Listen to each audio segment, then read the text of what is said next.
뼈독자 여러분 안녕하십니까? 뼈나무 대잔치 뼈아네 오늘 폴라리스 이야기 시간입니다. 오늘 이야기의 제목은 왜 작은 성공은 독이 되는가입니다. 읽어드릴게요. 작은 성공은 독이 될 수 있고 큰 실패는 득이 될 수 있다. 유념해야 될 점은 대부분의 우리가 매일 하고 있는 것은 작은 실패라는 것이다. 제가 비꼬은 거예요. 니들이 하는 거는 작은 실패야 이렇게. 제가 비꼬은 거예요, 비꼬은 거. 그러니까 이게 왜냐면 좋은 말 앞에 해놓은 거잖아요. 근데 여러분은 작은 성공도 아니고 이제 큰 실패도 아니고 작은 실패. 그러니까 도움이 아무것도 안 된다는 걸 하는 거예요. 왜냐면 여러분 독은 조금만 잘 쓰면은 약입니다. 왜냐면 모든 약은 사실 독성분이거든요. 그래서 그 함량이 되게 중요하잖아요. 그래서 독은 잘 쓰면 약도 될 수가 있는데, 근데 여기서 맥락은 독은 나쁘다는 거예요. 예를 들어 고 작가님이랑 저랑 맨 처음에 이제 작가로 시작을 했는데 만약에 우리가 초반부터 울트라 슈퍼 베스트셀러 작가가 됐으면은 이 사업을 할 생각을 아예 안 했을 수도 있을 거고, 그다음에 되게 멀리 시작했을 수도 있을 거예요.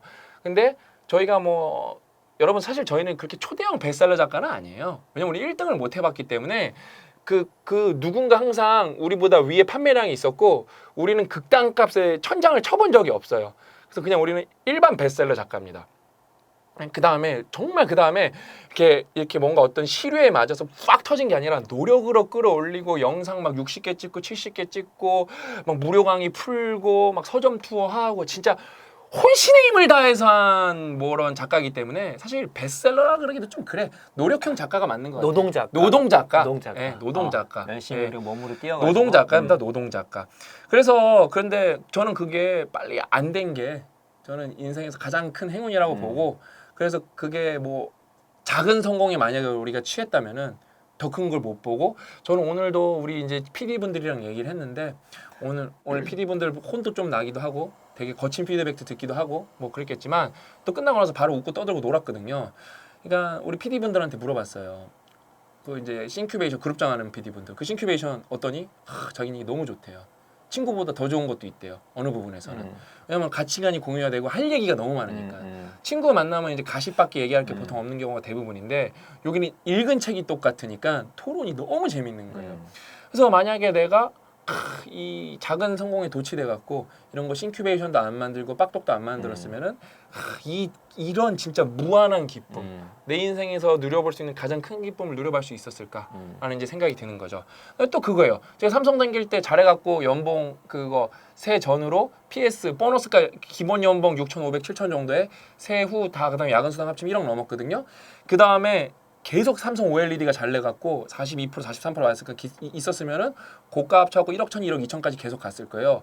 제가 그게 여러분 절대 작은 돈이 아니잖아요. 세전의 30대 초반 중반이 세전 연봉이 1억이 넘는다는 게 작은 돈이 아닌데, 만약에 그거에 만족했으면은 이런 걸 할 수 있었을까? 당연히 거기서 누리는 기쁨도 있어요. 내가 세계 최고의 제품을 양산한다는 기쁨도 있었지만 왜? 제가 거기 있었으면 저희 개발 2실이 망해서 저희가 개발 1실로 팔려갔을 거거든요. 개발 1실로 팔려갔으면은 지금 만약에 애플을 여러분이 쓰신다면은 거기에 들어간 OLED 우리가 다 양산한 거거든요. 그다음에 삼성의 갤럭시에 들어간 것도 다 저희가 다 양산한 거고. 삼성 건 당연한 거지만 애플에 들어갈 줄 몰랐거든요.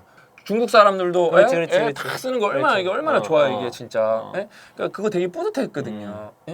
근데 거기에서도 즐거움이 있었지만 저는 지금 사실 더 뿌듯하거든요. 왜냐면은 더 직접적이고 저랑 고 작가님이 우리만의 커뮤니티를 빌딩하고 있고 많은 가치관이 공유된 사람. 왜냐면 삼성 다닐 때 힘들었던 점은 시스템이 대단한 거지. 거기는 이제 거대한 빌딩된 시스템이 대단한 거지. 그 시스템을 만든 건 사람이지만 안 대단한 사람이 생각보다 되게 많아요. 그러니까 결국에는 이런 시스템이라 하지만 대화랑 삶은 사람들이랑 해나가야 되는데 가치관이 공유되지 않은 사람이 거의 9할이에요.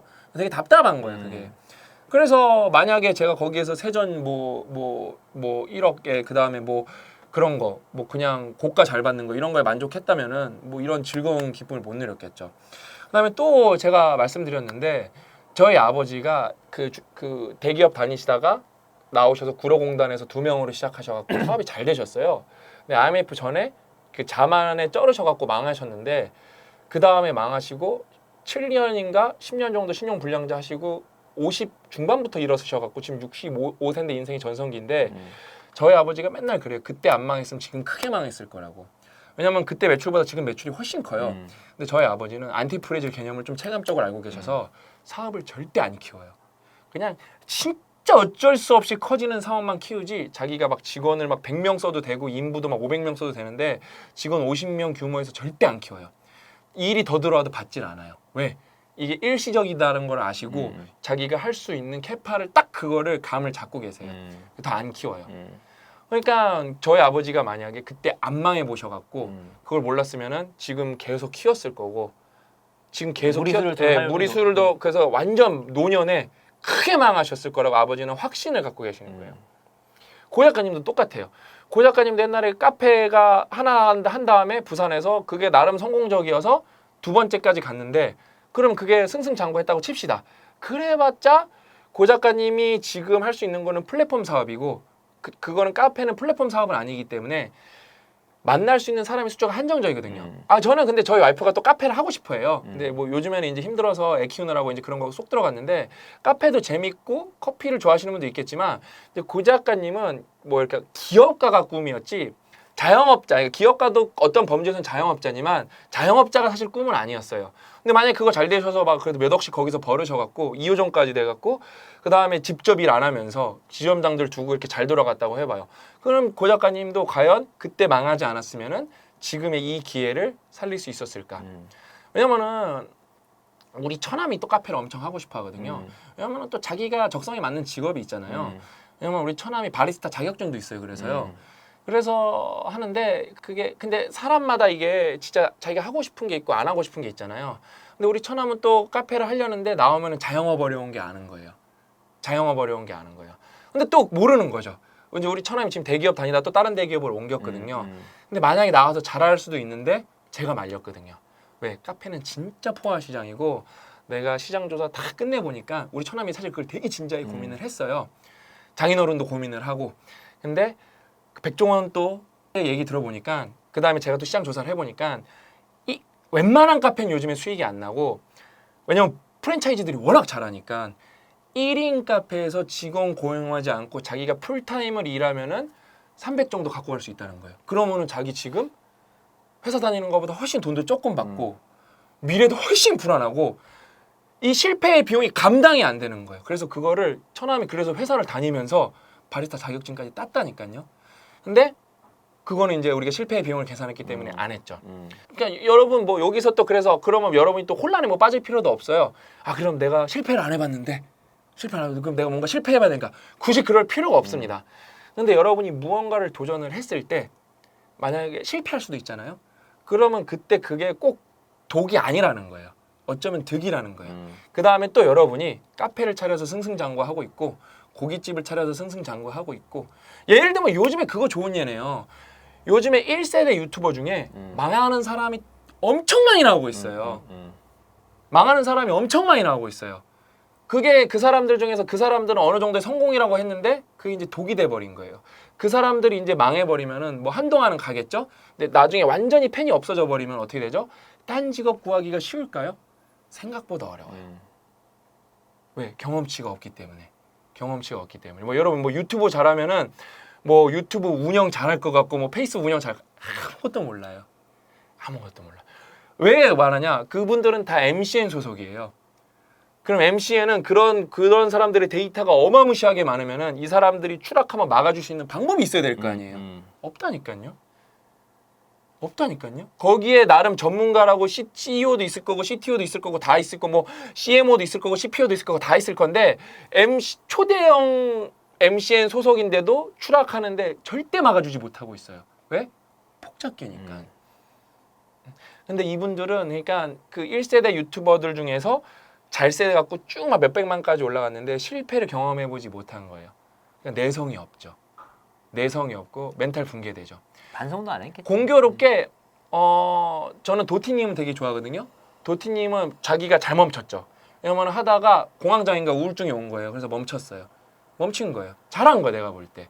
망하기 전에 왜냐면 실수할 수도 있거든요. 왜? 공황장애 오면 심적 부담이 크기 때문에 망할 수 있는데 자기가 휴식기를 잘 가지면서 여기저기 많이 나오시더라고요. 그러면서 재기를 다시 노리시는 거예요.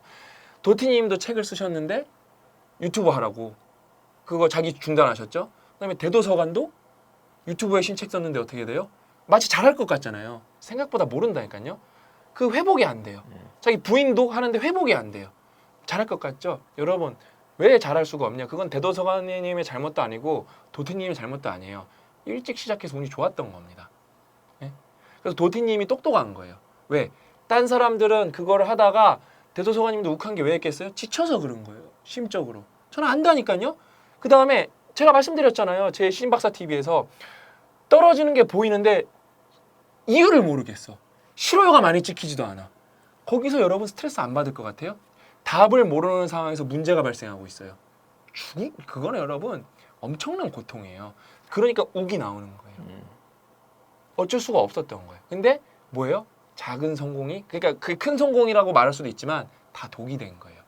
그러니까 여러분 큰 실패는 생각보다 득이 될 수 있고 작은 성공은 독이 될 수가 있습니다. 근데 결론은 뭐다? 여러분은 큰 실패, 엄청난 도전을 두려워하고 그 다음에 의식적 노력도 하지 않아서 작은 성공도 안 하고 있다는 거예요. 결국 여러분이 하고 있는 건, 우리가 하고 있는 거는 작은 실패여서 얻는 게 없는 경우가 태반이다. 그냥 하루하루를 허송세월로 보내고 있는 경우가 태반이다. 이거를 강조하고 싶은 거예요. 그러니까 여러분 작은 성공도 좋고 큰 실패도 좋습니다. 작은 실패만 안 하셨으면 좋겠습니다. 이왕하실 거면은 독이라도 작은 성공하시고 그다음에 큰 실패에도 그게 엄청난 경험치가 될 수 있다는 걸 꼭 깨달으셨으면 좋겠다고 말씀드리면서 오늘 이야기는 여기서 마치도록 하겠습니다. 끝까지 시청해주셔서 진심으로 감사합니다. 다음 시간에 더 알찬 내용으로 찾아뵙겠습니다. 감사합니다.